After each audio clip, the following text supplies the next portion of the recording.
Punjabi radio USA ਸੁਣ ਰਹੇ ਸਾਰੇ ਸਰੋਤਿਆਂ ਨੂੰ ਬਲਵਿੰਦਰ ਕੌਰ ਵੱਲੋਂ ਪਿਆਰ ਭਰੀ ਸਤਿ ਸ੍ਰੀ ਅਕਾਲ। ਤੇ ਜੀ ਸਰੋਤਿਓ, ਪ੍ਰੋਗਰਾਮ ਖਬਰ ਤੇ ਨਜ਼ਰ ਪ੍ਰੋਗਰਾਮ ਦੇ ਵਿੱਚ ਅੱਜ ਸਾਡੇ ਨਾਲ ਹੋਣਗੇ ਮੈਂਟੂ ਗੁਰਸਰੀਆ ਜੀ। ਦੱਸਣਗੇ ਕਿ ਪੰਜਾਬ ਦੇ ਵਿੱਚ ਜਾਂ ਪੂਰੇ ਭਾਰਤ ਭਰ ਦੇ ਵਿੱਚ ਕੀ ਕੁਛ ਚੱਲ ਰਿਹਾ ਆ।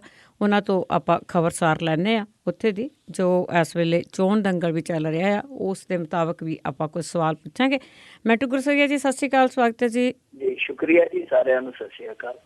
ਅਤੇ ਮੈਂਟੂ ਗੁਰਸਰੀਆ ਜੀ, ਸਭ ਤੋਂ ਪਹਿਲਾਂ ਆਪਾਂ ਪੰਜਾਬ ਸਰਕਾਰ ਸੱਤਾਧਾਰੀ ਪਾਰਟੀ ਦੀ ਗੱਲ ਕਰਦੇ ਹਾਂ ਕਿ ਹੁਣ ਵੋਟਾਂ ਲਾਗੇ ਆਈਆਂ ਦੇਖ ਕੇ ਤਰ੍ਹਾਂ ਤਰ੍ਹਾਂ ਦੇ ਜਿਹੜੇ ਗੁਲ ਖਿਲਾਏ ਜਾ ਰਹੇ ਆ, ਝੋਗਾ ਪਾਇਆ ਜਾ ਰਿਹਾ ਆ। ਅਤੇ ਇਸ ਦੇ ਵਿੱਚ ਵੀ ਜਿਹੜੇ ਮੁਲਾਜ਼ਮ ਸੀਗੇ 30,000 ਕੱਚੇ ਮੁਲਾਜ਼ਮਾਂ ਨੂੰ ਪੱਕੇ ਕੀਤਾ ਜੀ। ਪਿਛਲੇ ਦਿਨ ਹੀ ਇਹਨਾਂ ਨੇ ਇੱਕ ਆਰਡੀਨੈਂਸ ਜਾਰੀ ਕੀਤਾ ਸੀਗਾ 27,000 ਮੁਲਾਜ਼ਮ ਕੱਚੇ ਜਿਹੜੇ ਉਹਨਾਂ ਨੂੰ ਪੱਕੇ ਕਰਨ ਬਾਬਤ, ਪਰ ਬਾਅਦ ਦੇ ਵਿੱਚ ਉਹ ਮਸਲਾ ਅਟਕ ਗਿਆ ਕਿਉਂਕਿ ਰਾਜਪਾਲ ਸੀਗਾ ਜਿਹੜਾ ਵੀਪੀ ਸਿੰਘ ਬਦਨੌਰ, ਉਹਨੇ ਸਹੀਬੱਧ ਨਹੀਂ ਸੀ ਕੀਤਾ ਇਸ ਆਰਡੀਨੈਂਸ ਨੂੰ।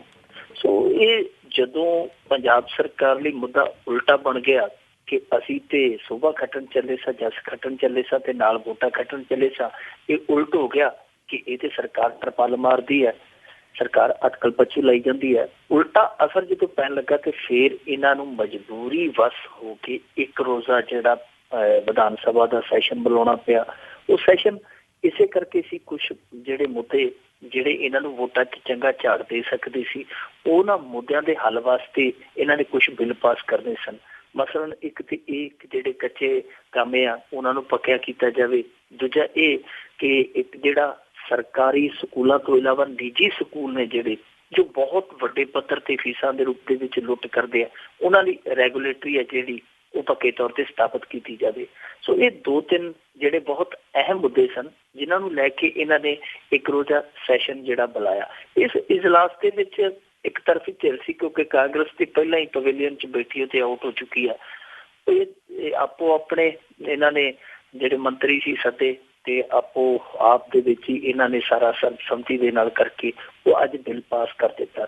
ਇਹਦੇ ਵਿੱਚ ਹੁਣ 30,000 ਕੱਚੇ ਕਾਮੇ ਪੱਕੇ ਕਰਨ ਦਾ ਇਹਨਾਂ ਨੇ ਐਲਾਨ ਕੀਤਾ। ਇਹਦੇ ਵਿੱਚ ਬਹੁਤ ਸਾਰੇ ਮਹਿਕਮਿਆਂ ਦੇ ਨਾਲ ਜੁੜੇ ਜਿਹੜੇ ਉਹ ਮੁਲਾਜ਼ਮ ਆ, ਪਰ ਹਾਲੇ ਅਸੀਂ ਕਹਿ ਸਕਦੇ ਹਾਂ ਕਿ ਇਹ ਬਹੁਤ ਕੁਝ ਇਹਦੇ ਵਿੱਚ ਅਸਪਸ਼ਟ ਹੈ। ਦੂਜੇ ਮੁੱਦਿਆਂ ਨੂੰ ਜੇ ਛੱਡ ਦਈਏ, ਜਿਵੇਂ ਹੁਣ ਸਕੂਲਾਂ ਵਾਲੀ ਉਹ ਰੈਗੂਲੇਟਰੀ ਬਣਾਈ ਹੈ, ਉਹ ਠੀਕ ਹੈ, ਚੰਗਾ ਕੰਮ ਹੈ, ਤੇ ਉਹਦੇ ਤੇ ਕੋਈ ਇੰਨਾ ਇਹ ਵੀ ਨਹੀਂ ਹੈਗਾ ਕਿ ਕੋਈ ਅੜਚਨ ਪੈ ਜਾਏਗੀ, ਕੋਈ ਦਿੱਕਤ ਆ ਜਾਏਗੀ। ਇੱਕ ਇਹਨਾਂ ਨੇ ਮਿਡ ਡੇ ਮੀਲ ਕੁੱਕ ਜਿਹੜੀਆਂ ਬੀਬੀਆਂ ਰਸੋਈ ਦਾ ਕੰਮ ਸਾਂਭਦੀਆਂ, ਉਹਨਾਂ ਦੀ ਤਨਖਾਹ ਬੜੀ ਨਗੂਣੀ ਜੀ ਸੀ, ਉਹਨਾਂ ਨੂੰ 500 ਰੁਪਇਆ ਅਲਾਇੰਸ ਇਹਨਾਂ ਨੇ ਹੋਰ ਵਧਾਇਆ।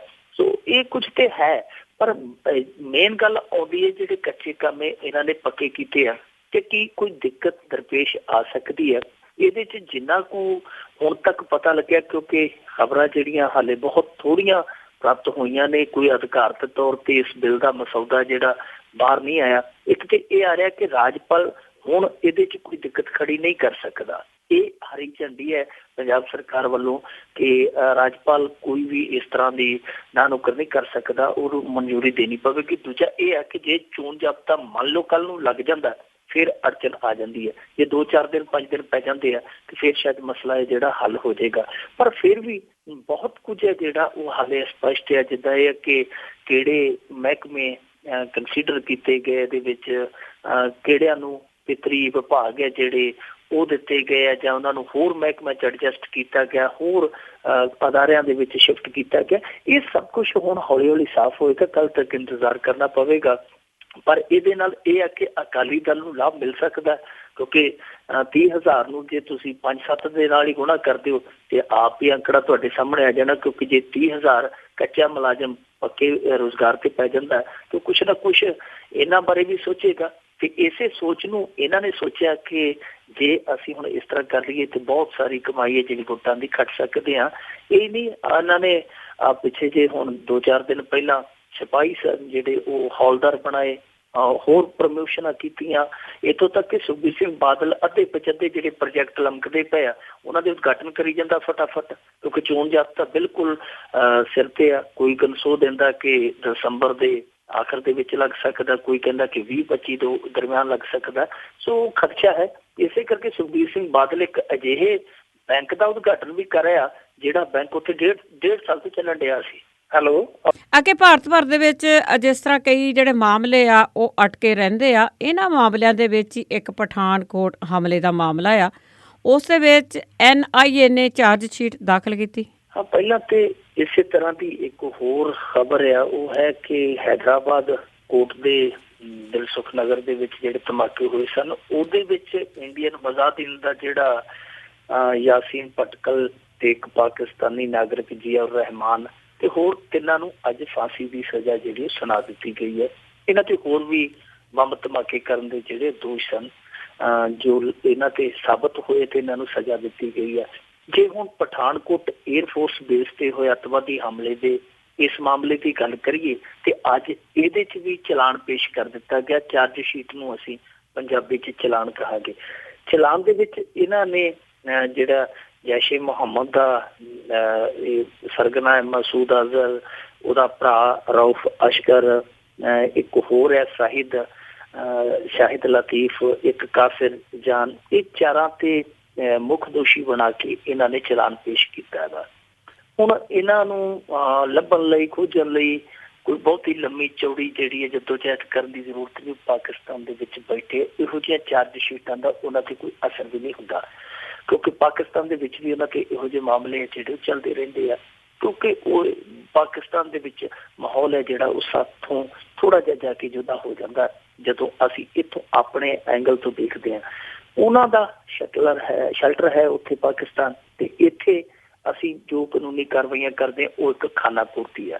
ਜੇ ਦੂਜੇ ਪਾਸੇ ਗੱਲ ਕਰੀਏ ਇਸ ਚਲਾਨ ਪੇਸ਼ ਹੋਏ ਦੀ ਚਾਰਜ ਸ਼ੀਟ ਦੀ, ਉਹਦੇ 'ਚ ਸਭ ਤੋਂ ਦਿਲਚਸਪ ਗੱਲ ਇਹ ਹੈ ਕਿ ਇਹਦੇ 'ਚ ਸਾਊ ਸਲਵਿੰਦਰ ਦਾ ਨਾਮ ਨਹੀਂ ਹੈ, ਜਿਹਦੇ ਪੈਰੋਂ ਸਮਝਿਆ ਜਾਂਦਾ ਸੀ ਕਿ ਸਾਰਾ ਕੁਝ ਹੋਇਆ। ਉਸ SP ਸਲਵਿੰਦਰ ਦਾ ਇਹਦੇ 'ਚ ਜ਼ਿਕਰ ਨਹੀਂ ਹੈ।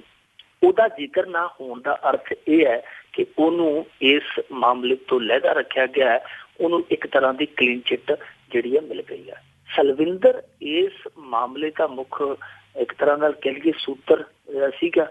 NIA ਨੇ ਉਹਨੂੰ 2-3 ਵਾਰੀ ਰਿੜਕਿਆ ਵੀ, ਬਹੁਤ ਗਹੀਨਤਾ ਦੇ ਨਾਲ ਪੁੱਛ ਪੜਤਾਲ ਕੀਤੀ, ਇੱਥੋਂ ਤੱਕ ਕਿ NIA ਨੇ ਇੱਕ ਵਾਰੀ ਉਹਨੂੰ ਕਲੀਨ ਚਿੱਟ ਦੀ ਜਿਹੜੀ ਖਬਰ ਆਈ ਸੀਗੀ ਉਹਦਾ ਖੰਡਨ ਵੀ ਕੀਤਾ ਕਿ ਅਸੀਂ ਕਲੀਨ ਚਿੱਟ ਨਹੀਂ ਦਿੱਤੀ। ਪਰ ਬਾਅਦ ਦੇ ਵਿੱਚ ਹੁਣ ਜਦੋਂ ਇਹ ਚਲਾਨ ਪੇਸ਼ ਹੁੰਦਾ ਉਹਦੇ 'ਚ ਨਾ ਉਹਦਾ ਨਹੀਂ, ਇਹਦਾ ਮਤਲਬ ਹੈ ਕਿ ਉਹ ਇਸ ਕੇਸ ਤੋਂ ਵਾਕਿਆ। ਪਰ ਸਲਵਿੰਦਰ ਹੈ ਜਿਹੜਾ ਹੁਣ ਕਿੱਥੇ, ਕਿਸੇ ਨੂੰ ਪਤਾ ਨਹੀਂ, ਕਿਉਂਕਿ ਇਸ ਕੇਸ ਤੋਂ ਤੇ ਬਚ ਗਿਆ। ਦੂਜਾ ਇੱਕ ਕੇਸ ਜਿਹੜਾ ਉਹਦੇ ਤੇ ਜਿਸਮਾਨੀ ਸ਼ੋਸ਼ਣ ਦਾ, ਉਹ ਕੇਸ ਦਰਜ ਹੋਇਆ, ਉਹਦੇ 'ਚੋਂ 4 ਮਹੀਨੇ ਤੋਂ ਭਗੌੜਾ ਪਤਾ ਹੀ ਨਹੀਂ ਲੱਗਣ ਡਿਆ। ਲੋਕੀ ਪੁੱਛਦੇ ਫਿਰਦੇ ਆ ਕਿ ਕਿਤੇ ਇਹ ਤਾਂ ਨਹੀਂ ਹੋਇਆ ਕਿਉਂਕਿ ਗੈਂਗਸਟਰ ਜਿਹੜੇ ਭੱਜੇ ਉਹਨਾਂ ਦੇ ਨਾਲ ਹੀ ਭੱਜ ਗਿਆ ਹੋਵੇ ਕਿਤੇ, ਤੇ ਜਾਂ ਕਿਤੇ ਇਹ ਹੋਵੇ ਕਿ ਬਾਅਦ ਦੇ ਵਿੱਚ ਉਹਨੂੰ ਫੇਰ ਅੱਤਵਾਦੀ ਮਿਲ ਗਏ ਹੋਣ ਤੇ ਐਤਕੀ ਉਹਨਾਂ ਨੇ ਆਖਿਆ ਹੋਵੇ ਕਿ ਸਾਨੂੰ ਬਾਵਲਪੁਰ ਹੀ ਛੱਡ ਕੇ ਆ, ਚੱਲ ਪਾਕਿਸਤਾਨ 'ਚ ਹੀ ਛੱਡ ਕੇ ਆ, ਉਧਰ ਚਲਾ ਗਿਆ ਹੋਵੇ। ਉਹਦਾ ਪਤਾ ਹੀ ਨਹੀਂ ਲੱਗਦਾ, ਨਾ ਚਾਰਜ ਸ਼ੀਟ ਦੇ ਵਿੱਚ ਉਹਦਾ ਨਾਂ ਆਇਆ, ਨਾ ਹੀ ਉਹਦਾ ਕਿਤੇ ਵੀ ਕੋਈ ਟਿਕਾਣਾ ਪਤਾ ਲਾਇਆ ਇਹਨਾਂ ਨੇ ਕਿ ਸਲਵਿੰਦਰ ਗਿਆ ਤੇ ਗਿਆ ਆਖਰ ਕਿੱਥੇ ਆ, ਕਿਉਂਕਿ ਉਹਦੇ ਤੇ 4 ਮਹੀਨੇ ਹੋ ਗਏ ਕੇਸ ਚੱਲਦੇ ਨੂੰ। ਹੁਣ NIA ਵਾਲਾ ਜਿਹੜਾ ਇਹ ਚਲਾਨ ਪੇਸ਼ ਹੋਇਆ, ਇਹਦੇ 'ਚ ਰੈੱਡ ਕਾਰਨਰ ਨੋਟਿਸ ਜਾਰੀ ਕਰਨ ਦੀ ਇਹਨਾਂ ਨੇ ਹੁਣ ਕਵਾਇਦ ਆਰੰਭੀ ਹੈ ਕਿ ਰੈੱਡ ਕਾਰਨਰ ਨੋਟਿਸ ਜਾਰੀ ਕੀਤਾ ਜਾਏਗਾ। ਪਰ ਫਿਲਹਾਲ ਉਮੀਦ ਇਹ ਕੀਤੀ ਜਾ ਸਕਦੀ ਹੈ ਕਿ ਸਲਵਿੰਦਰ ਅੱਜ ਭਲਕੇ ਸ਼ਾਇਦ ਹੱਥ ਆ ਜਾਵੇ, ਪਰ ਜਿਹੜੇ ਮਸੂਦ ਅਜ਼ਹਰ ਵਰਗੇ ਲੋਕਾਂ ਤੇ ਚਾਰਜ ਸ਼ੀਟ ਫਾਈਲ ਕੀਤੀ ਹੈ ਉਹ ਸ਼ਾਇਦ ਉਸੇ ਤਰ੍ਹਾਂ ਦੀ ਚਾਰਜ ਸ਼ੀਟ ਹੀ ਸਾਬਤ ਹੋਏਗੀ ਜਿਸ ਤਰ੍ਹਾਂ ਦੀਆਂ ਅੱਗੇ ਉਹਨਾਂ ਦੇ ਖਿਲਾਫ ਦਾਖਲ ਹੋਈਆਂ ਨੇ ਵੱਖ-ਵੱਖ ਅਦਾਲਤਾਂ 'ਚ। ਜੀ, ਤੇ ਅੱਗੇ ਆਪਾਂ ਗੱਲ ਕਰਦੇ ਹਾਂ ਆਮਦਨ ਕਰ ਵਿੱਚ ਛੋਟ ਵਧਾਈ ਜਾ ਸਕਦੀ ਹੈ ਤੇ ਨਕਦੀ ਤੇ ਸੈਂਸਰ ਲਗਾਉਣ ਦਾ ਵਿਚਾਰ। ਦੇਖੋ, ਇਹ ਤੇ ਹੁਣ ਕਹਿ ਸਕਦੇ ਆ ਕਿ ਨੋਟਾਂ ਵਾਲੀਆਂ ਮਸ਼ੀਨਾਂ ਘੱਟ ਕੰਮ ਕਰਦੀਆਂ ਪਈਆਂ, ਜਿਹੜੇ ਨਿਯਮ ਬਣਾਉਂਦੀਆਂ ਮਸ਼ੀਨਾਂ ਉਹ ਜ਼ਿਆਦਾ ਕੰਮ ਕਰਦੀਆਂ ਪਈਆਂ ਜੀ। ਇੱਕ ਦਿਨ ਦੇ ਵਿੱਚ ਕਈ ਵਾਰ 4-4, 5-5 ਨਿਯਮ ਜਿਹੜੇ ਬਦਲ ਜਾਂਦੇ ਆ। ਇੱਕ ਨਿਯਮ ਇਹੋ ਜਿਹਾ ਹੁੰਦਾ ਹੈ ਕਿ ਬੰਦਾ ਸੁਣ ਕੇ ਗੁਸਲਖਾਨੇ 'ਚ ਜਾਂਦਾ, ਜਦੋਂ ਬਾਹਰ ਨਿਕਲਦਾ ਆ ਕੇ ਟੈਲੀਵਿਜ਼ਨ ਵੇਖਦਾ ਉਦੋਂ ਨੂੰ ਉਹ ਪਿਛਲਾ ਖਤਮ ਹੋਇਆ ਹੁੰਦਾ, ਨਵਾਂ ਸ਼ੁਰੂ ਹੋਇਆ ਹੁੰਦਾ, ਨਵਾਂ ਲਾਗੂ ਹੋਇਆ ਹੁੰਦਾ। ਹੁਣ ਇਹਨਾਂ ਨੇ ਇਹ ਸ਼ੁਰੂ ਕੀਤਾ ਜੀ ਵਿਚਾਰ ਕਿ 2.5 ਲੱਖ ਤੋਂ ਜਿਹੜੀ ਆਮਦਨ ਦੀ ਜਿਹੜੀ ਛੂਟ ਹੈ, ਆਮਦਨ ਕਰ ਜਿਹਨੂੰ ਕਹਿ ਦਿੰਦੇ ਆ, ਉਹ ਛੂਟ ਵਧਾਈ ਜਾਵੇ। ਮਸਲਨ ਕਿ 2.5 ਲੱਖ ਤੋਂ ਵਧਾ ਕੇ 4 ਲੱਖ ਕੀਤੀ ਜਾਵੇ। ਇਹ ਮੇਰੇ ਖਿਆਲ ਦੇ ਨਾਲ ਇਹਨਾਂ ਦੀ ਸੋਚ ਚੰਗੀ ਆ, ਕਿਉਂਕਿ ਦੇਖੋ 2.5 ਲੱਖ ਵਾਲਾ ਦਾਇਰਾ ਹੈ ਜਿਹੜਾ ਉਹ ਬੜਾ ਛੋਟਾ ਹੈ। ਅੱਜ 2.5 ਲੱਖ ਰੁਪਈਏ ਦੀ ਕੋਈ ਖਾਸ ਵੈਲਿਊ ਨਹੀਂ। 2.5 ਲੱਖ ਰੁਪਈਆ ਅਸੀਂ ਦੇਖਿਆ ਬਹੁਤ ਸਾਰੇ ਖਾਤਿਆਂ ਦੇ ਵਿੱਚ ਆਇਆ, ਜਨਧਨ ਖਾਤਿਆਂ ਦੇ ਵਿੱਚ ਵੀ ਆਇਆ। ਸਾਡੇ ਇੱਥੋਂ ਬੁਲਾਡੇ ਤੇ ਇੱਕ ਬੀਬੀ ਨੇ ਕੱਢ ਲਿਆ 20 ਲੱਖ ਰੁਪਈਏ ਦੇ ਕਰੀਬ। ਉਹ ਕਹਿੰਦੀ ਕਿ ਉਹਨੇ ਸੇਵਿੰਗ ਕੀਤੀ ਸੀ, ਪਰ ਜਿਹੜਾ ਉਹਦਾ ਪਤੀ ਸੀ ਉਹ ਬਿਫਰ ਗਿਆ। ਉਹ ਬਹੁਤ ਲੜਿਆ ਝਗੜਿਆ ਕਿ ਮੈਂ ਤੇ ਵਪਾਰ 'ਚ ਘਾਟਾ ਕਰਕੇ ਖੁਦਕੁਸ਼ੀ ਕਰਨ ਨੂੰ ਫਿਰਦਾ ਤੇ ਤੂੰ ਮੇਰੇ ਕੋਟ ਦੇ ਵਿੱਚੋਂ ਹੀ ਨੋਟ ਖਸਕਾ ਕੇ 20 ਲੱਖ ਜੋੜ ਲਿਆ, ਮੈਨੂੰ ਦੱਸਿਆ ਹੀ ਨਹੀਂ। ਸੋ ਇਸ ਤਰ੍ਹਾਂ ਦੇ ਮਾਮਲੇ ਬਹੁਤ ਸਾਹਮਣੇ ਆਏ ਸਨ ਜਿੱਥੋਂ ਲੱਗਦਾ ਸੀ ਕਿ ਜਿਹੜਾ ਕਿ ਆਮਦਨ ਕਰ ਦੀ ਜਿਹੜੀ ਛੋਟ ਆ ਇਹਨੂੰ ਵਧਾਉਣ ਦੀ ਜ਼ਰੂਰਤ ਆ। ਹਾਲਾਂਕਿ ਥੋੜੀ ਵਧਾਈ ਹੈ ਪਰ ਫਿਰ ਵੀ ਕਹਿ ਸਕਦੇ ਕਿ ਇੱਕ ਵਾਰੀ ਕੰਮ ਚਲਾਊ ਹੈਗੀ ਹੈ ਜੇ ਕਰ ਦੇਣ 4 ਲੱਖ ਤੱਕ, ਕਿਉਂਕਿ ਜੇ ਆਮਦਨ ਕਰ ਦੀ ਜਿਹੜੀ ਸੀਮਾ ਹੈ ਤੈਅ ਜਿਹੜੀ ਕਰਦੇ ਆ ਛੋਟ ਉਹ ਛੋਟੀ ਹੋਏਗੀ ਤਾਂ ਮੇਰੇ ਖਿਆਲ ਦੇ ਨਾਲ ਜਿਹੜੇ ਟੈਕਸ ਪੇਅਰ ਹੈ ਉਹ ਬੇਈਮਾਨ ਹੋਣਗੇ। ਜਿੰਨੀ ਵੱਡੀ ਦਰ ਹੋਏਗੀ ਉਹਨਾਂ ਸ਼ਾਇਦ ਟੈਕਸ ਦਾਤਾ ਜਿਹੜਾ ਕਰਦਾਤਾ ਉਹ ਇਮਾਨਦਾਰ ਹੋਏਗਾ। ਤੇ ਜ਼ਰੂਰਤ ਅੱਜ ਭਾਰਤ ਨੂੰ ਇਮਾਨਦਾਰ ਕਰਦਾਤਿਆਂ ਦੀ ਹੈ, ਡੰਡੇ ਦੇ ਨਾਲ ਨਹੀਂ, ਪਿਆਰ ਦੇ ਨਾਲ ਲੋਕਾਂ ਨੂੰ ਸਮਝਾ ਕੇ ਇਸ ਪਾਸੇ ਲਾਇਆ ਜਾਵੇ ਕਿ ਟੈਕਸ ਪੇਅਰ ਹੈ ਜਿਹੜੇ ਉਹੀ ਦੇਸ਼ ਦੇ ਨਿਰਮਾਤਾ ਹੈ। ਦੂਜੇ ਪਾਸੇ ਹੋਰ ਵੀ ਕੁਝ ਵਿਚਾਰਾਂ ਚੱਲਦੀਆਂ ਪਈਆਂ, ਮਸਲਨ ਕਿ ਨਗਦੀ ਤੇ ਇਹ ਕਹਿੰਦੇ ਕਿ ਸੈਸ ਲਾਵਾਂਗੇ।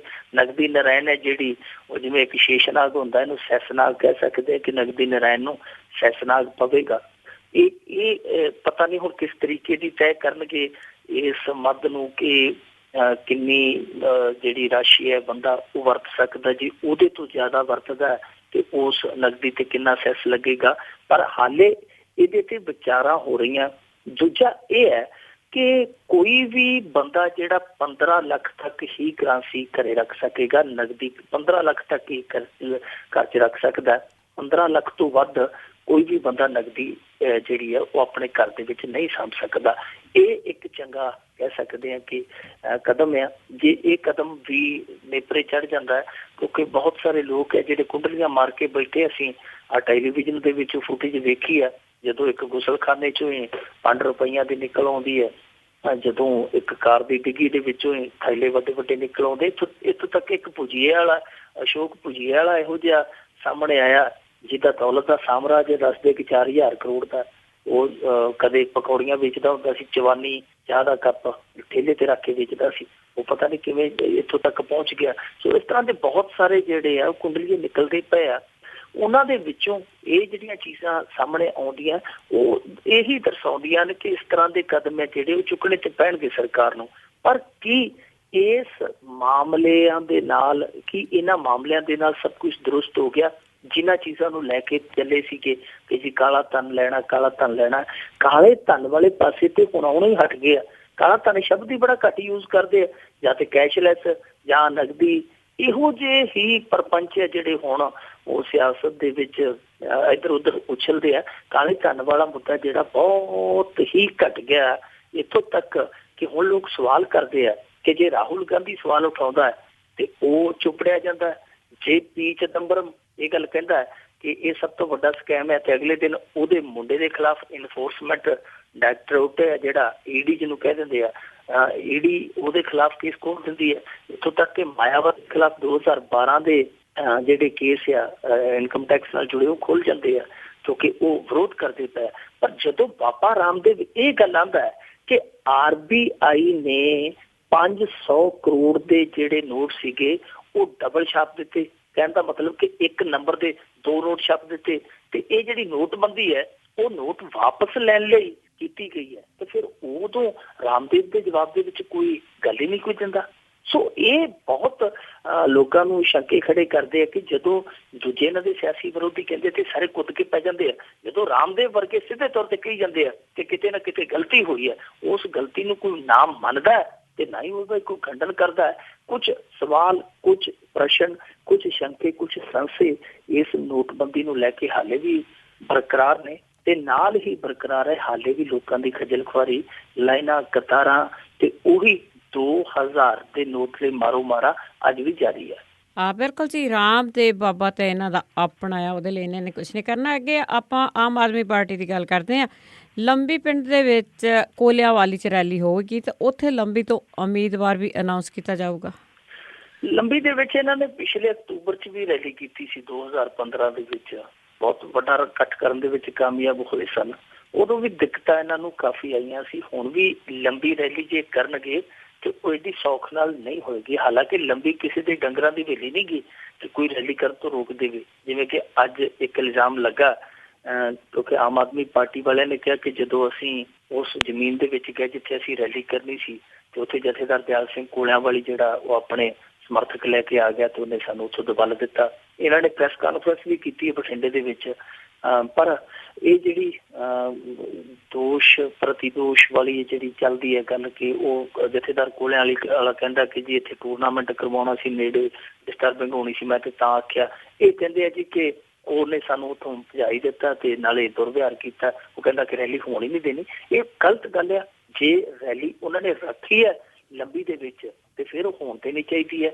ਨਾਲੇ ਪਤਾ ਲੱਗੇ ਕਿ ਦਿਲਾਂ 'ਚ ਤੇਲ ਕਿੰਨਾ, ਨਾਲੇ ਇਹ ਪਤਾ ਲੱਗੇ ਕਿ ਇੱਥੋਂ ਲੰਬੀ ਦੇ ਵਿੱਚੋਂ ਮੁਕਾਬਲੇ 'ਚ ਉਤਰਦਾ ਕੌਣ ਹੈ। ਜਿੱਥੋਂ ਤੱਕ ਲੰਬੀ ਹਲਕੇ ਦੇ ਵਿੱਚੋਂ ਉਮੀਦਵਾਰ ਦੀ ਇੱਕ ਆਪਾਂ ਕਹਿ ਸਕਦੇ ਕਿਆਸ ਅਰਾਈ, ਤਾਂ ਕਿਆਸ ਅਰਾਈ ਤਾਂ ਇਹ ਹੈ ਕਿ ਨਰਿੰਦਰ ਸਿੰਘ ਨੌਟੀ ਹੈ ਜਿਹੜਾ ਸਰਾਵਾਂ ਬੋਤਲਾਂ ਵਾਲਾ, ਸ਼ਾਇਦ ਉਹੀ ਉਮੀਦਵਾਰ ਹੋਏਗਾ। ਜਾਂ ਇਹ ਹੋ ਸਕਦਾ ਹੈ ਕੋਈ ਸਰਪ੍ਰਾਈਜ਼ ਪੈਕੇਜ ਹੋਵੇ, ਜਿਵੇਂ ਜਲਾਲਾਬਾਦ 'ਚ ਦਿੱਤਾ ਜਾਂ ਮਜੀਠੀਆ 'ਚ ਦਿੱਤਾ, ਇਹੋ ਜਿਹਾ ਕੋਈ ਵੱਡਾ ਚਿਹਰਾ ਹੋ ਸਕਦਾ। ਜੇ ਇੱਥੋਂ ਦਾ ਲੋਕਲ ਨੇਤਾ ਹੀ ਮੈਦਾਨ 'ਚ ਉਤਾਰਨਾ ਤੇ ਫਿਰ ਨਰਿੰਦਰਪਾਲ ਨੌਟੀ ਹੈ ਜਿਹੜਾ, ਉਹ ਵਿਚਾਰਾ 2 ਸਾਲਾਂ ਤੋਂ ਡਾਂਗਾ ਖਾਣ ਡਿਆ, ਕੈਨੇਡਾ ਛੱਡ ਕੇ, ਸ਼ੋਸ਼ਰਤ ਛੱਡ ਕੇ ਇੱਥੇ ਧਰਨਿਆਂ ਤੇ ਬਹਿੰਦਾ, ਬੜੇ ਕੇਸ ਪਵਾਏ, ਉਹਨੇ ਘਰ ਵੀ ਗਾਲੀ ਬੈਠਾ। ਸੋ ਫਿਰ ਉਹ ਨਰਿੰਦਰਪਾਲ ਨੌਟੀ ਦਾ ਜਿਹੜਾ ਨੌਗਾ ਪਵੇਗਾ। ਦੂਜੀ ਗੱਲ ਇਹ ਆ ਕਿ ਦੇਖੋ ਆਮ ਆਦਮੀ ਪਾਰਟੀ ਨੇ ਲੰਬੀ 'ਚ ਰੈਲੀ ਕਰਨੀ ਹੈ, ਉਹਨਾਂ ਨੂੰ ਅੱਜ ਰੋਕਿਆ ਗਿਆ। ਜੇ ਰੋਕਿਆ ਗਿਆ ਤੇ ਫਿਰ ਬਹੁਤ ਗਲਤ ਹੋਇਆ। ਕਿਸੇ ਦਾ ਵੀ ਆਯੋਜਨ ਅਧਿਕਾਰ ਜਾਂ ਬੋਲਣ ਦਾ ਹੱਕ ਆ, ਉਹ ਨਹੀਂ ਕਿਸੇ ਤੋਂ ਖੋਣਾ ਚਾਹੀਦਾ।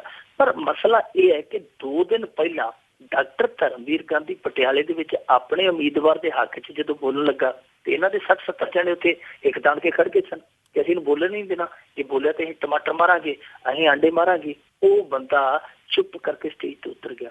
ਹੁਣ ਦੇਖੋ, ਜੇ ਇਹਨਾਂ ਦੇ ਆਯੋਜਨ ਅਧਿਕਾਰ ਨੂੰ ਜਾਂ ਬੋਲਣ ਦੇ ਹੱਕ ਨੂੰ ਥੋੜਾ ਜਿਹਾ ਵੀ ਕਿਤੇ ਖਤਰਾ ਪੈਦਾ ਹੋਇਆ ਤੇ ਅੱਜ ਕੱਲ੍ਹ ਪਿਆ। ਪ੍ਰੈਸ ਕਾਨਫਰੰਸ ਇਹਨਾਂ ਨੇ ਮਲੋਟ ਵੀ ਨਹੀਂ ਕੀਤੀ, ਉੱਥੋਂ ਮਲੋਟ ਤੋਂ 70 ਕਿਲੋਮੀਟਰ 60 ਕਿਲੋਮੀਟਰ ਅੱਗੇ ਜਾ ਕੇ ਬਠਿੰਡੇ ਦੇ ਵਿੱਚ ਪ੍ਰੈਸ ਕਾਨਫਰੰਸ ਕੀਤੀ ਹੈ ਤਾਂ ਕਿ ਸਾਡੀ ਗੱਲ ਜਿਹੜੀ ਵੱਧ ਲੋਕਾਂ ਤੱਕ ਚਲੀ ਜਾਵੇ। ਸੋ ਇਹ ਠੀਕ ਆ, ਪਰ ਇਹਨਾਂ ਨੂੰ ਇਹ ਵੀ ਖਿਆਲ ਰੱਖਣਾ ਚਾਹੀਦਾ ਹੈ ਕਿ ਜੇਕਰ ਸਾਡੇ ਹੱਕ ਆ, ਦੂਸਰਿਆਂ ਦੇ ਵੀ ਹੱਕ ਹੈ। ਡਾਕਟਰ ਧਰਮਵੀਰ ਗਾਂਧੀ ਨੂੰ ਬੋਲਣ ਦੇਣਾ ਚਾਹੀਦਾ ਸੀ। ਜਿਹੜੇ ਇਹਨਾਂ ਦੇ ਕਾਰਕੁਨਾਂ ਨੇ ਉਹਨੂੰ ਰੋਕਿਆ, ਉਧਰ ਉਹਨਾਂ ਨੂੰ ਗਲਤ ਕਹਿੰਦੇ, ਕਿਉਂਕਿ ਇਹਨਾਂ ਨੂੰ ਪਤਾ ਹੋਣਾ ਚਾਹੀਦਾ ਇੱਕ ਕੋਹ ਤੇ ਜਾ ਕੇ ਵਾਹ ਬਦਲ ਜਾਂਦੀ ਹੈ। ਇਸ ਕਰਕੇ ਜੇ ਤੁਸੀਂ ਕਿਸੇ ਦੇ ਹੱਕ ਤੇ ਇਸ ਤਰ੍ਹਾਂ ਡਾਕਾ ਮਾਰੋਗੇ ਤੁਹਾਡੇ ਤੇ ਵੀ ਪੈ ਸਕਦਾ। ਪਰ ਜੇ ਲੰਬੀ ਦੇ ਵਿੱਚ ਰੈਲੀ ਹੁੰਦੀ ਹੈ, ਕਾਮਯਾਬ ਰੈਲੀ ਕਰ ਜਾਂਦੇ ਆ, ਤਾਂ ਮੇਰੇ ਖਿਆਲ ਦੇ ਨਾਲ ਇੱਕ ਬਹੁਤ ਵੱਡਾ ਪ੍ਰਭਾਵ ਹੈ ਜਿਹੜਾ ਉਹ ਇਹਨਾਂ ਦੇ ਹੱਕ 'ਚ ਜਾਏਗਾ। ਜੀ, ਤੇ ਅੱਗੇ ਮੇਰਾ ਸਵਾਲ ਹੈ ਕਿ ਜਿਹੜਾ ਮਨੁੱਖੀ ਅਧਿਕਾਰ ਕਮਿਸ਼ਨ ਆ ਉਸਨੇ ਰਿਪੋਰਟ ਦਿੱਤੀ ਆ ਤੇ ਪੁਲਿਸ ਤੇ ਵਹਿਸ਼ੀਅਤ ਦੇ ਪਾਜ ਖੋਲੇ। ਪੁਲਿਸ ਦੀ ਵਹਿਸ਼ੀਅਤ ਕਹਿੰਦੇ ਹੁੰਦੇ ਆ ਨਾ ਜੀ ਕਿ ਲੱਗੀਆਂ ਜਾਣਨ 2 ਜਾਣੇ ਜਾਂ ਲੋਹਾ ਜਾਂ ਲੁਹਾਰ, ਇਹ ਤੇ 2 ਹੀ ਜਾਣੇ ਜਾਣ ਸਕਦੇ, ਜਾਂ ਜਿਹੜਾ ਇਹਨਾਂ ਦੇ ਹੱਥੇ ਚੜਿਆ ਤੇ ਜਾਂ ਇਹ ਜਿਹੜੇ ਹੱਥ ਚੜਾਉਣ ਵਾਲੇ ਆ, 2 ਹੀ ਜਾਣਦੇ ਆ। ਇਸੇ ਕਰਕੇ ਭਾਰਤ ਦੇ ਵਿੱਚ ਜਿਹੜੀਆਂ ਹਿਰਾਸਤੀ ਮੌਤਾਂ ਉਹਨਾਂ ਦੀ ਬਹੁਤ ਵੱਡੀ ਗਿਣਤੀ ਹੈ। 2010 ਤੋਂ 2015 ਤੱਕ ਦੀ ਜੇ ਗਿਣਤੀ ਲਾਈਏ ਤੇ 600 ਬੰਦੇ ਦੀ ਬਣਦੀ ਹੈ। 600 ਮੌਤਾਂ ਹਿਰਾਸਤ ਦੇ ਵਿੱਚ ਹੋਈਆਂ। ਲਾ ਲਓ ਤੁਸੀਂ ਹਿਸਾਬ ਕਿ 1 ਸਾਲ ਦੇ ਵਿੱਚ ਲਗਭਗ 125 ਮੌਤ। ਇਸ ਤਰ੍ਹਾਂ ਹਿਰਾਸਤ ਦੇ ਵਿੱਚ ਮੌਤਾਂ ਦੀ ਗਿਣਤੀ ਦਾ ਵਧਣਾ ਜਿਹੜਾ ਇਹ ਬਹੁਤ ਹੀ ਜ਼ਿਆਦਾ ਖਤਰਨਾਕ ਰੁਝਾਨ ਆ। ਔਰ ਸਭ ਤੋਂ ਖਤਰਨਾਕ ਰੁਝਾਨ ਤੇ ਇਹ ਹੈ ਕਿ ਇਹਨਾਂ ਮਾਮਲਿਆਂ ਦੇ ਵਿੱਚ ਕਿਸੇ ਵੀ ਮਾਮਲੇ ਦੇ ਅੰਦਰ ਕਿਸੇ ਵੀ ਪੁਲਿਸ ਵਾਲੇ ਦੋਸ਼ੀ ਨੂੰ ਸਜ਼ਾ ਨਹੀਂ ਹੋਈ। ਇੱਥੋਂ ਤੱਕ ਕਿ ਬਹੁਤ ਸਾਰੇ ਕੇਸਾਂ ਦੇ ਵਿੱਚ ਇਹਨਾਂ ਨੇ FIR ਹੀ ਹੈ ਜਿਹੜੀ ਉਸ ਪ੍ਰਕਿਰਿਆ ਦਾ ਹੀ ਪਾਲਣ ਨਹੀਂ ਕੀਤਾ। ਮਸਲਨ ਕਿ ਜੇ ਕੋਈ ਸਿੱਧੇ ਤੌਰ ਤੇ ਪੁਲਿਸ ਵਾਲਾ ਦੋਸ਼ੀ ਬਣਦਾ ਹੈ ਉਹਨੂੰ ਵੀ ਬਚਾ ਲਿਆ, ਕਿਉਂਕਿ ਆਪਦਾ ਮਨੁੱਖੀ ਅਧਿਕਾਰ ਕਮਿਸ਼ਨ ਨੇ ਇਹਨਾਂ ਦੀਆਂ ਪਰਤਾਂ ਖੋਲੀਆਂ ਨੇ। ਪਰ ਮਨੁੱਖੀ ਅਧਿਕਾਰ ਕਮਿਸ਼ਨ ਤੇ ਵੀ ਕਈ ਵਾਰ ਗਿਲਾ ਹੁੰਦਾ ਹੈ ਕਿ ਉਹ ਸਿਰਫ ਤੇ ਸਿਰਫ ਪਰਤਾਂ ਹੀ ਖੋਲਦਾ ਹੈ। ਉਹਨੇ ਕਦੇ ਵੀ ਇਹੋ ਜਿਹਾ ਕਦਮ ਨਹੀਂ ਚੁੱਕਿਆ ਜਿਹੜੇ ਕਦਮ ਦੇ ਨਾਲ ਥੋੜਾ ਜਿਹਾ ਲੋਕਾਂ ਦੇ ਵਿੱਚ ਭਰੋਸਾ ਬਚੇ ਕਿ ਕੋਈ ਸਾਡੀ ਬਾਂਹ ਫੜਨ ਵਾਲਾ ਹੈਗਾ। ਸਾਡੇ ਇੱਥੇ ਪੰਜਾਬ ਦੇ ਵਿੱਚ ਇੱਕ ਮਨੁੱਖੀ ਅਧਿਕਾਰ ਕਮਿਸ਼ਨ ਹੈ ਜਿਹੜਾ ਵਿਚਾਰਾ ਮਨੁੱਖਾਂ ਨੂੰ ਤਰਸਦਾ ਪਿਆ। ਉਹਦੇ ਜਿਹੜੇ ਮੈਂਬਰ ਹੀ ਨਹੀਂ ਪੂਰੇ ਹੋਣ ਦੇ, ਪਤਾ ਨਹੀਂ ਇਹਨਾਂ ਨੇ ਹੁਣ ਲਾਏ ਕਿ ਨਹੀਂ ਲਾਏ। ਉਹ ਪਿਛਲੇ ਅਪ੍ਰੈਲ ਤੋਂ ਆ ਜਿਹੜਾ ਬਹੁਤ ਸਾਰੇ ਮੈਂਬਰ ਉਹਦੇ ਰਿਟਾਇਰ ਹੋ ਗਏ, ਉਹਦੇ ਸਾਰੇ ਖਾਲੀ ਪਏ ਸਨ, ਉਹ ਖਾਲੀ ਖੜਕਦਾ ਪਿਆ। ਮਨੁੱਖੀ ਅਧਿਕਾਰ ਕਮਿਸ਼ਨ ਵੀ ਬਹੁਤੇ ਜ਼ਿਆਦਾ ਸਰਗਰਮ ਨਹੀਂ ਹੈ। ਸੋ ਮਨੁੱਖੀ ਅਧਿਕਾਰ ਕਮਿਸ਼ਨ ਠੀਕ ਹੈ, ਰਿਪੋਰਟਾਂ ਦਿੰਦੇ ਆ, ਕਾਰਵਾਈਆਂ ਕਰਦੇ ਵੀ ਆ, ਪਰ ਜਿਹੜੀ ਚੀਜ਼ ਲੋੜੀ ਦੀ ਹੈ, ਲੋਕਾਂ ਨੂੰ ਜਿਹੜੀ ਚੀਜ਼ ਚਾਹੀਦੀ ਹੈ, ਉਹ ਸ਼ਾਇਦ ਨਹੀਂ ਮਿਲਦੀ। ਇਹ ਵੀ ਇੱਕ ਇਸ ਕਹਾਣੀ ਦਾ ਪੱਖ ਹੈ, ਇਸ ਕਹਾਣੀ ਦਾ ਪਹਿਲੂ ਹੈ। ਪਰ ਜਿਹੜੀਆਂ ਮੌਤਾਂ ਹੁੰਦੀਆਂ, ਹਿਰਾਸਤੀ ਮੌਤਾਂ, ਜ਼ਿਆਦਾਤਰ ਮਾਮਲਿਆਂ ਦੇ ਵਿੱਚ ਇਹ ਮੌਤਾਂ ਹੁੰਦੀਆਂ ਨੇ ਕੁੱਟ-ਕੁਟਾਪੇ ਤੋਂ, ਕਿਉਂਕਿ ਪੁਲਿਸ ਵਾਲੇ ਗ੍ਰਿਫਤਾਰੀਆਂ ਪਾਉਂਦੇ ਨਹੀਂ, ਨਜਾਇਜ਼ ਹਿਰਾਸਤ ਦੇ ਵਿੱਚ ਰੱਖਦੇ ਆ। ਜਦੋਂ ਮਰ ਗਿਆ ਬੰਦਾ ਫਿਰ ਵੱਖ-ਵੱਖ ਬਹਾਨੇ ਲਾ ਦਿੰਦੇ, ਜੀ ਇਹ ਭੱਜਣ ਲੱਗਾ ਸੀ, ਇਹਨੂੰ ਹਾਰਟ ਅਟੈਕ ਆ ਗਿਆ, ਇਹ ਘਬਰਾ ਗਿਆ, ਇਹਦਾ BP ਵੱਧ ਗਿਆ, ਫਿਰ ਬਹੁਤ ਸਾਰੇ ਬਹਾਨੇ ਲੱਗ ਜਾਂਦੇ ਆ। ਇੱਥੇ ਭਾਰਤ ਦੇ ਵਿੱਚ ਇਹੋ ਹੀ ਸਮੱਸਿਆ ਕਿ ਜਦੋਂ ਵੀ ਕਿਸੇ ਨੂੰ ਗ੍ਰਿਫਤਾਰ ਕੀਤਾ ਜਾਂਦਾ, ਗ੍ਰਿਫਤਾਰ ਤੇ ਉਹਨੂੰ ਰਜਾਈ ਚੋਂ ਕੀਤਾ ਜਾਂਦਾ, ਦੱਸ ਦਿੰਦੇ ਕਿ ਫਲਾਣੇ ਪਿੰਡ ਦੇ ਕੋਲੋਂ ਅਸੀਂ ਨਾਕਾ ਲਾਇਆ ਸੀ, ਇਹ ਸਾਈਕਲ ਤੇ ਆਉਂਦਾ ਪਿਆ, ਅਸੀਂ ਟੱਲੀ ਮਾਰੀ, ਅਸੀਂ ਰੋਕਿਆ, ਭੱਜਣ ਦੀ ਕੋਸ਼ਿਸ਼ ਕੀਤੀ, ਨੂੰ ਫੜਿਆ। ਸੋ ਇਸ ਤਰ੍ਹਾਂ ਦੀਆਂ ਕਹਾਣੀਆਂ ਜਿਹੜੀਆਂ ਫਿਰ ਪਾ ਦਿੰਦੇ ਆ। ਇਸ ਕਰਕੇ ਗ੍ਰਿਫਤਾਰੀ ਵਾਲਾ ਹੀ ਇਹਨਾਂ ਦੇ ਕੋਲ ਇੱਕ ਹਥਿਆਰ ਆ ਕਿ ਇਹ ਬੰਦਾ ਜੀ ਸਾਡੀ ਹਿਰਾਸਤ ਦੇ ਵਿੱਚ ਨਹੀਂ ਸੀ, ਅਸੀਂ ਤੇ ਪੁੱਛਗਿੱਛ ਲਈ ਬੁਲਾਇਆ ਸੀਗਾ। ਸੋ ਇਹ ਸਾਰੀਆਂ ਚੀਜ਼ਾਂ ਜਿਹੜੀਆਂ ਖਾਮੀਆਂ ਜਿਹੜੀਆਂ ਇਹਨਾਂ ਨੂੰ ਦੂਰ ਕਰਨ ਦੀ ਜ਼ਰੂਰਤ ਹੈ, ਦਰੁਸਤ ਕਰਨ ਦੀ ਜ਼ਰੂਰਤ ਆ। ਸਾਡੇ ਇਸ ਪੰਜਾਬ ਦੇ ਵਿੱਚ ਇੱਕ ਕੁੜੀ ਜਿਹੜੀ ਪੁੱਛਗਿੱਛ ਲਈ ਬੁਲਾਈ ਗਈ ਸੀ, ਉਹ ਥਾਣੇ ਦੇ ਵਿੱਚ ਮਰ ਗਈ। ਇੱਕ ਹੋਮਗਾਰਡ ਦਾ ਮੁੰਡਾ ਹੀ ਚੋਰੀ ਦੇ ਕੇਸ ਦੇ ਵਿੱਚ ਫੜਿਆ ਸੀ, ਹਵਾਲਾ ਦੇ ਵਿੱਚ ਉਹ ਜ਼ਹਿਰ ਪੀ ਕੇ ਮਰ ਗਿਆ। ਬਹੁਤ ਸਾਰੀਆਂ ਮੌਤਾਂ ਇਹੋ ਜਿਹੀਆਂ ਸਾਡੇ ਪੰਜਾਬ ਦੇ ਵਿੱਚ ਜਿਹੜੀਆਂ ਥਾਣਿਆਂ 'ਚ ਹੋਈਆਂ, ਪਰ ਕਦੇ ਨਹੀਂ ਸੁਣਿਆ ਕਿ ਉਹਨਾਂ ਅਣਗਹਿਲੀਆਂ ਲਈ, ਉਹਨਾਂ ਲਾਪਰਵਾਹੀਆਂ ਲਈ ਕਿਸੇ ਪੁਲਿਸ ਮੁਲਾਜ਼ਮ ਨੂੰ ਇਹਨਾਂ ਨੇ ਮੁਲਜ਼ਮ ਬਣਾਇਆ ਹੋਵੇ। ਵੱਧ ਤੋਂ ਵੱਧ ਕੀ ਕਰਦੇ ਆ, ਬਦਲ ਕੇ ਇੱਕ ਥਾਣੇ 'ਚ ਦੂਜੇ ਥਾਣੇ 'ਚ ਘੱਲ ਦਿੰਦੇ ਆ ਕਿ ਇੱਥੇ ਥੋੜਾ ਜਿਹਾ ਤੇਰਾ ਹੁਣ ਕੰਮ ਥੋੜਾ ਜਿਹਾ ਢਿੱਲਾ ਪੈ ਗਿਆ, ਅਗਲੇ ਥਾਣੇ ਦੇ ਵਿੱਚ ਜਾ ਕੇ ਤੂੰ ਸਾਰਾ ਕੁਛ ਕਰੀ ਜਾ। ਸੋ ਇਹ ਸਾਰਾ ਕੁਛ ਹੈ ਜਿਹੜਾ ਇਸੇ ਕਰਕੇ ਹੀ ਇੰਨੀਆਂ ਮੌਤਾਂ ਹੋ ਰਹੀਆਂ। ਜ਼ਰੂਰਤ ਹੈ ਇਸ ਨੂੰ ਢੱਕਣ ਦੀ, ਕਿਉਂਕਿ ਇਹ ਤੇ ਬਹੁਤ ਵੱਡਾ ਮਨੁੱਖੀ ਅਧਿਕਾਰਾਂ ਦਾ ਹਨਨ ਆ, ਮਨੁੱਖੀ ਅਧਿਕਾਰਾਂ ਦਾ ਘਾਣ ਆ। ਹਾਂਜੀ ਜੀ, ਬਿਲਕੁਲ। ਜਿਹੜਾ ਮਨੁੱਖੀ ਅਧਿਕਾਰਾਂ ਦੇ ਜਿਹੜਾ ਉਹਨਾਂ ਤੇ ਡਾਕਾ ਮਾਰਿਆ ਜਾਂਦਾ ਆ। ਤੇ ਅੱਗੇ ਆਪਾਂ ਕਿਸਾਨਾਂ ਦੀ ਗੱਲ ਕਰੀਏ ਕਿ ਕਿਸਾਨਾਂ ਦੀ ਬਾਂਹ ਤੇ ਕੋਈ ਨਹੀਂ ਫੜਦਾ ਤੇ ਖੁਦਕੁਸ਼ੀਆਂ ਦਿਨੋਂ ਦਿਨ ਵੱਧ ਰਹੀਆਂ ਆ। ਇਸੇ ਤਰ੍ਹਾਂ ਇੱਕ ਹੋਰ ਕਿਸਾਨ ਨੇ ਢੀਂਡਸਾ ਦੀ ਕੋਠੀ ਅੱਗੇ ਜ਼ਹਿਰ ਖਾਧਾ।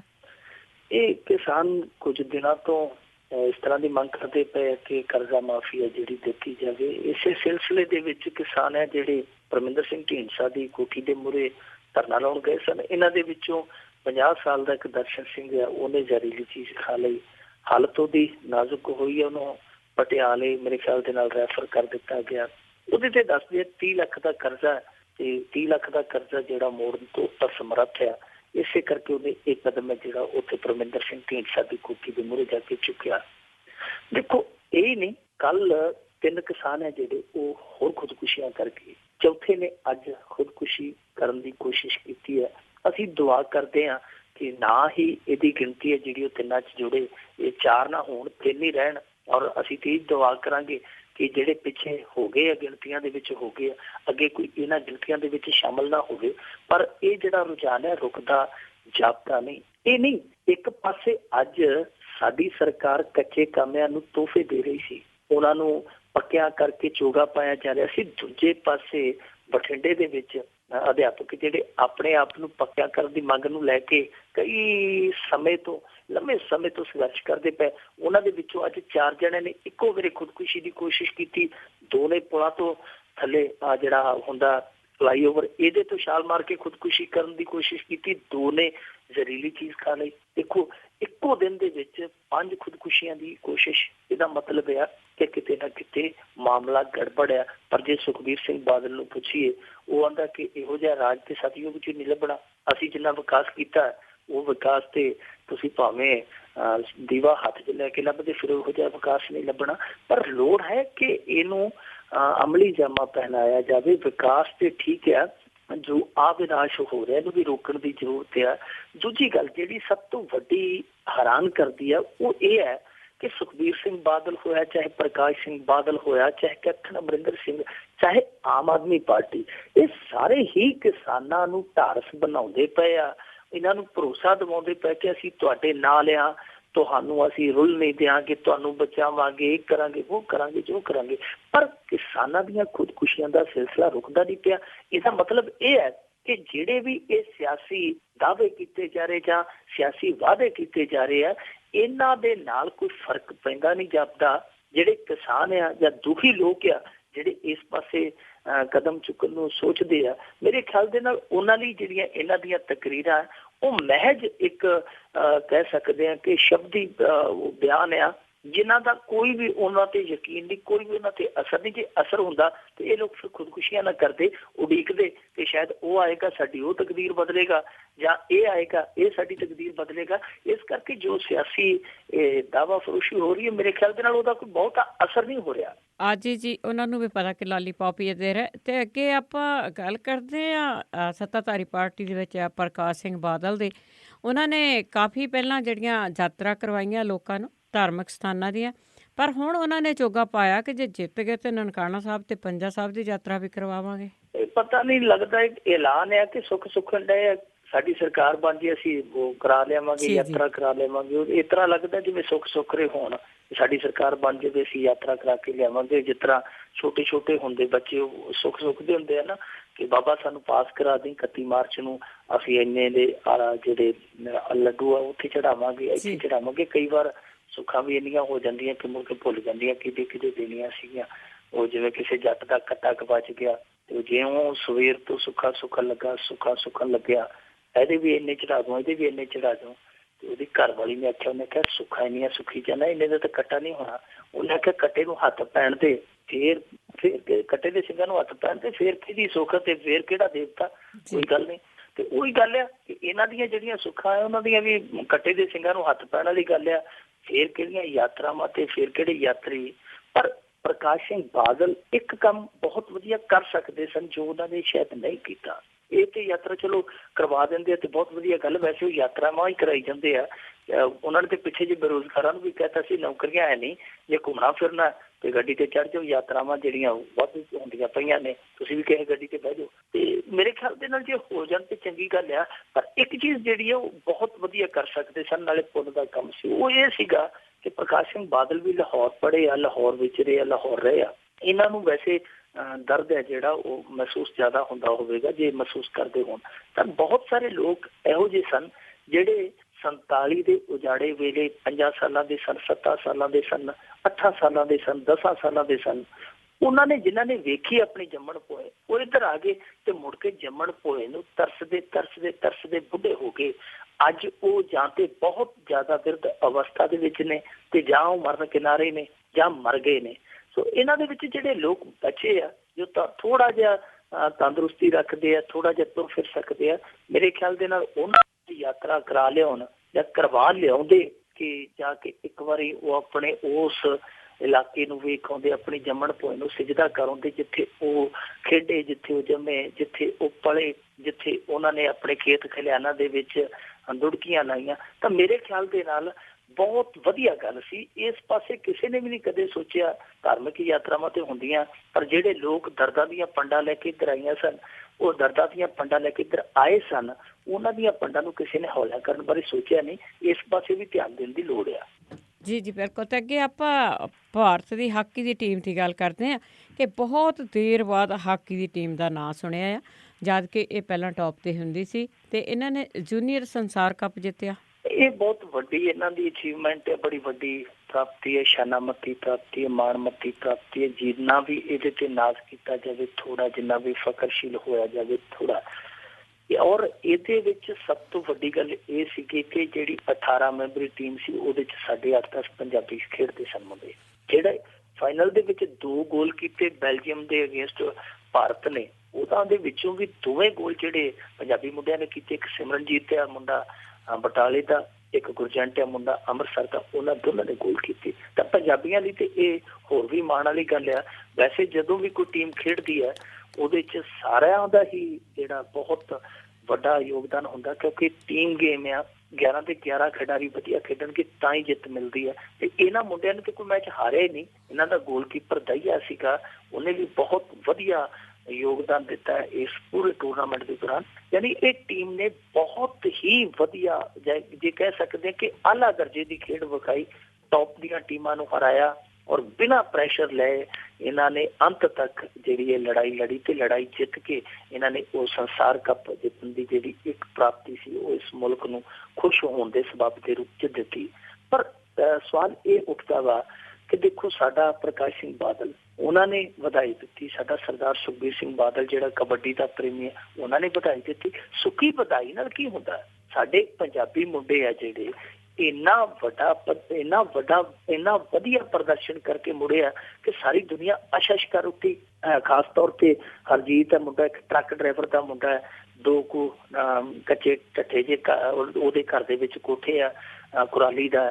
ਇੱਕ ਮੁੰਡਾ ਹਰਮਨਪ੍ਰੀਤ ਹੈ, ਉਹ ਬਹੁਤ ਵਧੀਆ ਖੇਡਿਆ। ਇੱਕ ਮੁੰਡਾ ਮਨਦੀਪ ਹੈ, ਉਹ ਬਹੁਤ ਵਧੀਆ ਖੇਡਿਆ। ਵਰੂਨ ਆ, ਪੰਜਾਬ ਦੇ ਕਈ ਮੁੰਡੇ ਆ ਜਿਨ੍ਹਾਂ ਨੇ ਉੱਥੇ ਬਹੁਤ ਵਧੀਆ ਖੇਡ ਖੇਡੀ ਹੈ। ਤੇ ਤੁਸੀਂ ਘੱਟੋ ਘੱਟ ਉਹਨਾਂ ਦੇ ਸਨਮਾਨ ਦੇ ਵਿੱਚ ਕੋਈ ਸਰਕਾਰੀ ਸਮਾਰੋਹ ਰੱਖ ਦਿਓ, ਕੋਈ ਸੁੱਕੀ ਵਧਾਈ ਦੇ ਨਾਲ ਕੋਈ ਥੋੜਾ ਬਹੁਤਾ ਤੇ ਐਲਾਨ ਕਰੋ। ਹਰਿਆਣਾ ਹੁੰਦਾ ਮੇਰੇ ਖਿਆਲ ਦੇ ਨਾਲ, ਉਹਨਾਂ ਨੇ ਤੇ ਕਈ ਲੱਖ ਇੱਕ ਖਿਡਾਰੀ ਨੂੰ ਦੇ ਦੇਣੇ ਸਨ। ਮੈਂ ਕਹਿੰਦਾ ਕਿ ਕੱਲਾ ਸਨਮਾਨ ਹੀ ਨਹੀਂ ਹੋਣਾ ਚਾਹੀਦਾ, ਕੱਲਾ ਉਹਨਾਂ ਨੂੰ ਪੈਸਾ ਹੀ ਨਹੀਂ ਮਿਲਣਾ ਚਾਹੀਦਾ। ਇਹ ਬੱਚੇ ਆ ਜਿਹੜੇ ਇਹ 20-21 ਸਾਲ ਦੇ ਆ, ਇਹਨਾਂ ਲਈ ਗਾਂ ਇਹਨਾਂ ਦੇ ਭਵਿੱਖ ਵੀ ਸੁਰੱਖਿਅਤ ਕਰਨ ਦੀ ਲੋੜ ਆ, ਤਾਂ ਕਿ ਬੇਫਿਕਰੇ ਹੋ ਕੇ ਆਪਣੇ ਭਵਿੱਖ ਤੋਂ ਬੇਚਿੰਤ ਹੋ ਕੇ ਇਹ ਖੇਡ ਵੱਲ ਧਿਆਨ ਦੇ ਸਕਣ। ਇਹਨਾਂ ਦੀਆਂ ਨੌਕਰੀਆਂ ਪੱਕੀਆਂ ਕਰੀਆਂ ਜਾਣ ਕਿ ਭਾਈ ਤੁਸੀਂ ਜਦੋਂ ਮਰਜ਼ੀ ਆ ਕੇ ਜੁਆਇਨ ਕਰ ਲਿਓ, ਤੁਹਾਡੇ ਲਈ ਨੌਕਰੀ ਰਾਖਵੀਂ ਪਈ ਹੈ। ਸੋ ਮੇਰੇ ਖਿਆਲ ਦੇ ਨਾਲ ਫਿਰ ਇਹ ਬਿਹਤਰ ਕਰ ਸਕਦੇ ਆ, ਕਿਉਂਕਿ ਇਹ ਕੱਲ ਦੇ ਸਟਾਰ ਆ, ਕੱਲ ਦੇ ਸਿਤਾਰੇ ਆ। ਪਰ ਜੋ ਇਹਨਾਂ ਦੇ ਨਾਲ ਸੁੱਖੀਆਂ ਵਧਾਈਆਂ ਵਾਲਾ ਅਸੀਂ ਵਤੀਰਾ ਅਖਤਿਆਰ ਕੀਤਾ ਹੋਇਆ, ਇਹ ਕਿਤੇ ਨਾ ਕਿਤੇ ਦਿਲ ਤੋੜੂ ਹੈ। ਇਹੀ ਕਾਰਨ ਆ ਕਿ ਸਾਡੇ ਕੋਲ ਟੈਲੈਂਟ ਦੀ ਭਰਮਾਰ ਆ, ਸਾਡੇ ਕੋਲ ਪ੍ਰਤਿਭਾਵਾਂ ਦੀ ਕਹਿ ਸਕਦੇ ਖਾਨ ਆ, ਪਰ ਬਾਵਜੂਦ ਇਸ ਦੇ ਸਾਡੇ ਹੱਥ ਜਿਹੜੇ ਉਹ ਖਾਲੀ ਦੇ ਖਾਲੀ ਰਹਿੰਦੇ ਆ। ਜੀ ਜੀ ਬਿਲਕੁਲ, ਜ਼ਰੂਰ। ਜਿਸ ਤਰ੍ਹਾਂ ਤੁਸੀਂ ਕਿਹਾ ਕੋਈ ਸਰਕਾਰੀ ਸਮਾਰੋਹ ਹੋਣਾ ਚਾਹੀਦਾ ਸੀ, ਸਨਮਾਨ ਹੋਣਾ ਚਾਹੀਦਾ ਸੀ। ਬਹੁਤ ਬਹੁਤ ਧੰਨਵਾਦ ਮਿੰਟੂ ਗੁਰਸਰੀਆ ਜੀ। ਸ਼ੁਕਰੀਆ ਜੀ। ਆਦਰ ਜੀ ਸਰੋਤਿਓ, ਇਸੇ ਦੇ ਨਾਲ ਮੈਂ ਵੀ ਇਜਾਜ਼ਤ ਲਵਾਂਗੀ। ਅਗਲੇ ਬੁਲਟਨ ਤੱਕ ਬਲਵਿੰਦਰ ਕੌਰ ਵੱਲੋਂ ਵੀ ਆਪ ਸਭ ਨੂੰ ਹੀ ਪਿਆਰ ਭਰੀ ਸਤਿ ਸ੍ਰੀ ਅਕਾਲ।